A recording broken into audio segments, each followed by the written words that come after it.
Assalamualaikum warahmatullahi wabarakatuh. Hai guys. Oke anak-anak, di sini Ibu akan membahas mengenai bab 3, menghindari pergaulan bebas, kelas 11, ilmu-ilmu keagamaan atau bisa disebut juga IIK ya. Pelajaran Al-Qur'an hadis. Oke. Di sini kita harus pahami dulu pengertiannya. Pengertiannya adalah pergaulan bebas, perilaku yang dilakukan telah melewati batas norma yang berlaku dengan artian tidak ada aturan dalam hidupnya. Lalu, di sini ada dalilnya dalam Quran surat Al-Isra ayat 32. Ini membicarakan tentang larangan untuk berzina, yaitu A'udzubillahi minasyaitonir rajim. Bismillahirrahmanirrahim. Wala taqrabuz zina innahu kana fahisyatan wa sa'a sabila. Artinya, dan janganlah kamu mendekati zina. Zina itu sungguh suatu perbuatan keji dan suatu jalan yang buruk. Dalam ayatnya aja sudah menjelaskan, sudah jelas bahwa mendekati zina. Mendekati saja tidak boleh, apalagi melakukannya. Oke. Lalu di sini, cara menghindari yang bisa dilakukan dalam Quran surat An-Nur ayat 32 dan 30 sampai 32 dan Al-Ahzab ayat 32 sampai 33. Kalian bisa baca di paket atau di Al-Quran juga ada. Yang artinya itu memaksudkan dengan harus laki-laki atau perempuan harus menjaga pandangannya, memelihara kemaluannya, menutup auratnya, menikahlah bila sudah cukup dalam ilmu agamanya dan ada jodohnya. Bila tidak ada jodohnya, mau nikah sama siapa? Ya enggak kan? Terus, berbicaralah sewajarnya, jangan dilebih-lebihkan. Lalu, terakhir ada berhias dengan sewajarnya hanya untuk suaminya. Gitu. Bila berhias tetapi ada maksud tujuan tertentu untuk mengundang syahwat, sebaiknya jangan, hindari aja gitu. Jadi kalau mau berhias yang sewajarnya aja. Lalu di sini ada Quran surat Al-Ahzab yang artinya, hai Nabi, katakanlah kepada istri-istrimu dan anak-anak perempuanmu dan istri orang mukmin, hendaklah mereka menutupkan jilbabnya ke seluruh tubuh mereka. Yang demikian itu agar mereka lebih mudah untuk dikenali sehingga mereka tidak diganggu, dan Allah Maha Pengampun dan Maha Penyayang. Di sini sudah jelas bahwasannya Allah memerintahkan kepada Nabi untuk istri atau anak perempuan untuk menutupkan jilbabnya, untuk menutupkan auratnya, biar tidak mengundang syahwat dan terhindar dari perbuatan zina atau perbuatan yang tidak diinginkan. Oke, di sini ada batas aurat dalam Islam. Batas aurat dalam Islam untuk perempuan apa sih? Untuk laki-laki apa sih?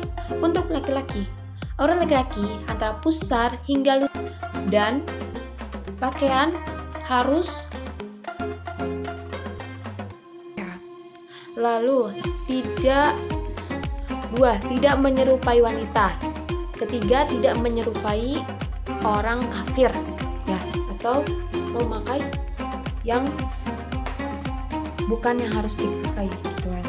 Lalu ada aurat perempuan, batasnya apa ya? Keseluruhan badan, seluruh tubuh kecuali muka dan telapak tangan atau tangan ya. Lalu pakaian harus longgar dan menutup aurat. Kenapa?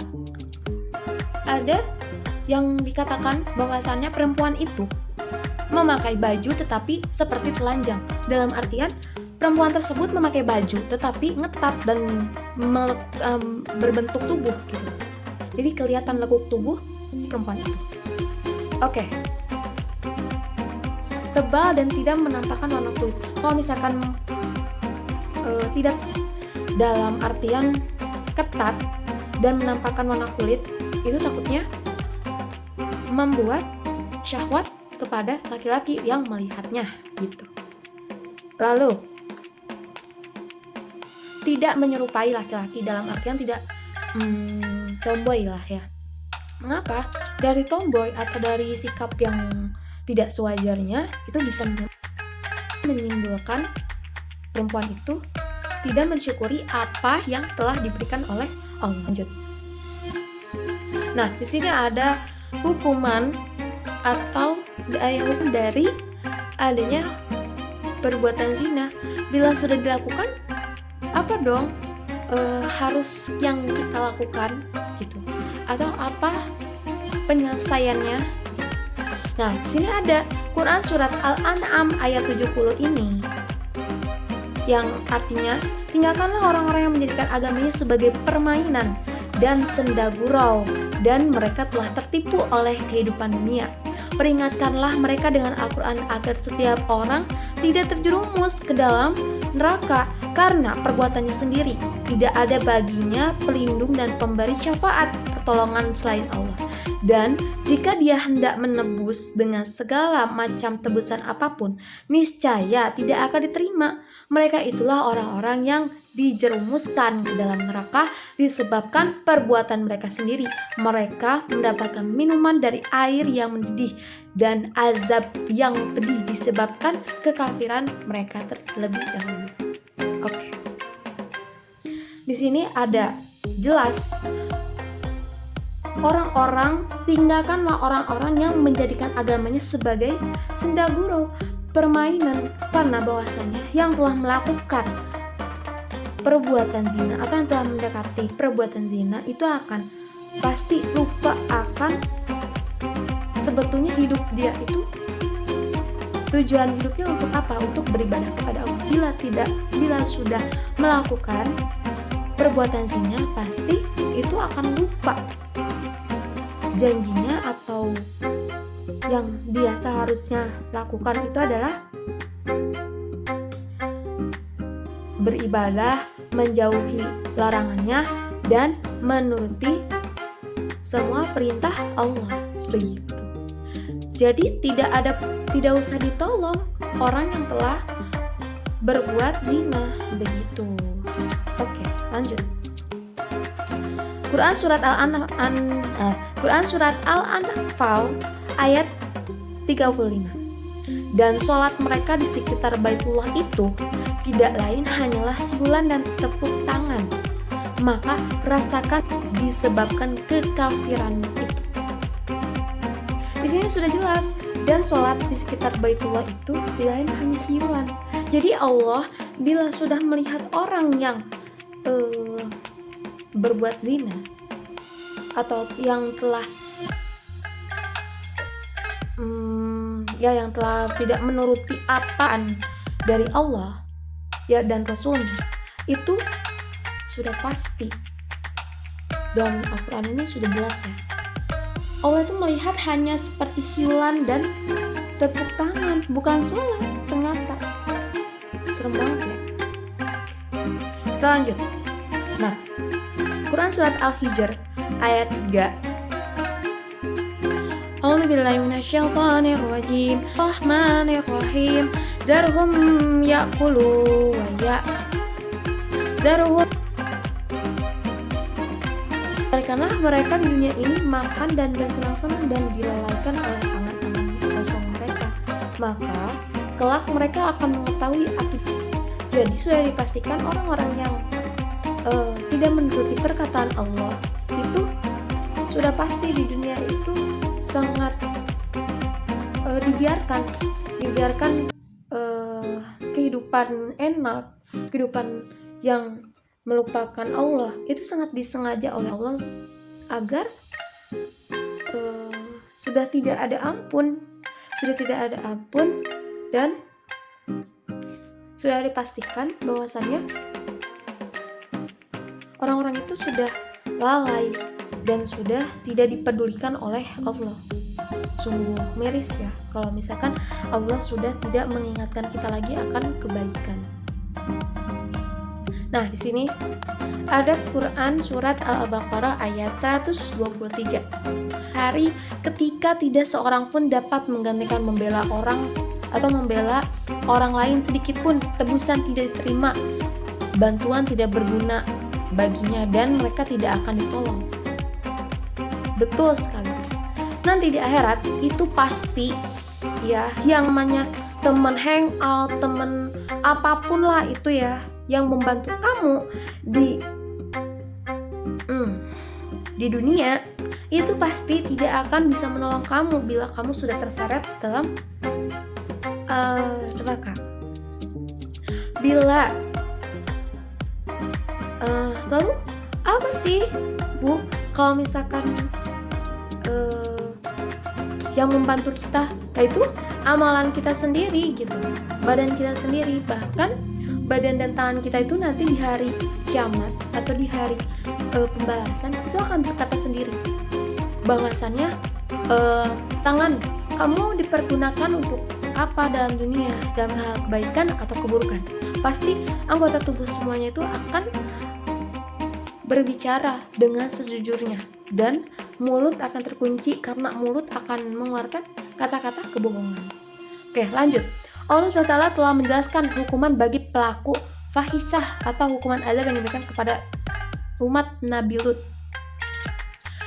dalam Quran surat Al-Hud, Quran surat Hud ayat 82 sampai 83.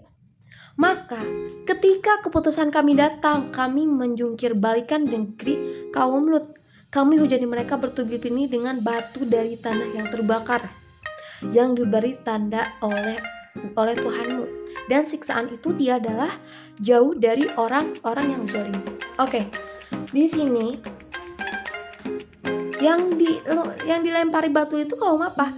Kaum LGBT, kaum homo, kaum transgender yang menyukai lawan jenis, atau bisa juga yang tidak mensyukuri apa yang telah diberikan. Jadi ada satu kaum atau satu daerah di situ, pasti anak-anak juga tahu, satu kaum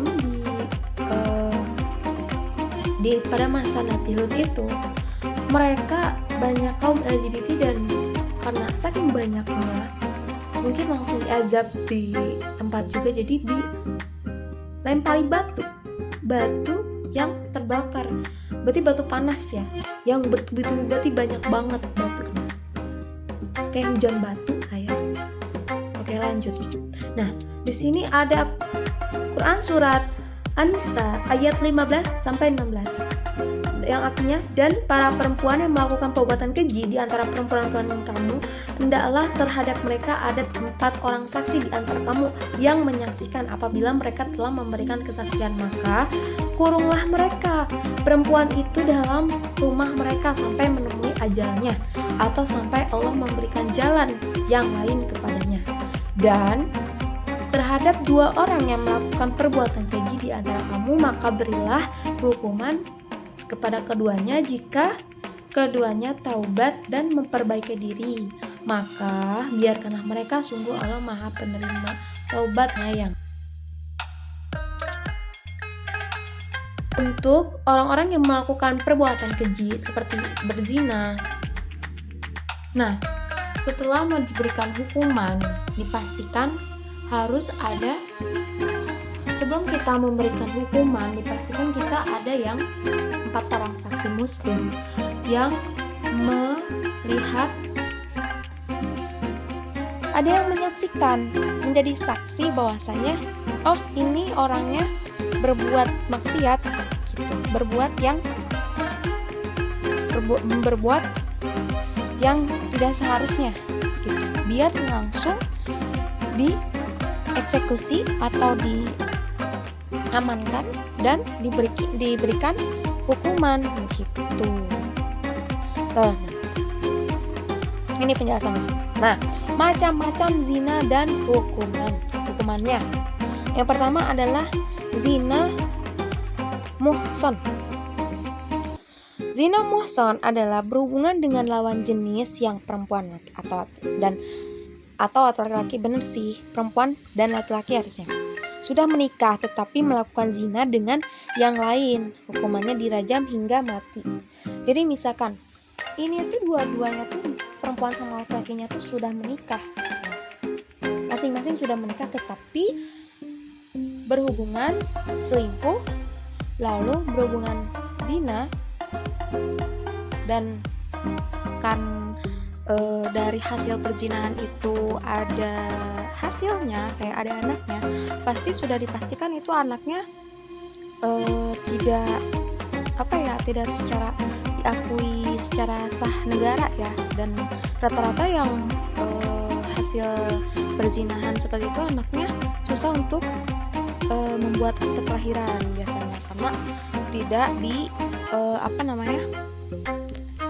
tidak secara sah agama gitu loh, seagama secara sah, ya sih, nggak secara seagama, tidak secara sah negara juga gitu. Oke, yang kedua zina goiro muson, berhubungan dengan lawan jenis yang perempuan atau laki-laki belum menikah tetapi melakukan zina tanpa ikatan menikah, hukumannya dicambuk 100 kali lalu diasingkan selama 1 tahun. Nah, sekarang banyak banget, zaman sekarang ataupun zaman yang dahulu juga sama sih, tapi sekarang lebih melonjak naik banget gitu kan, lebih banget banyak, tapi mungkin nggak terdeteksi aja gitu kan. Banyak yang belum menikah tetapi sudah melakukan hal yang negatif, melakukan hal zina begitu. Kalau misalkan diterapkanlah hukum Islam, mungkin banyak yang tidak akan melakukan itu gitu kan. Tapi itu hanya hal ya, mungkin ada ya yang di Aceh juga pakai ya gitu kan, pakai sistem, pokoknya sistem hukum Islam tuh dipakai gitu. Tapi kan kalau lebih indahnya, lebih bagusnya gitu kan, semuanya pakai gitu ya, biar jerak gitu, biar tidak ada korban lagi selanjutnya begitu. Oke, selanjutnya adalah tugasnya. Nah, tugasnya itu merangkum bab 3 atau menulis ya.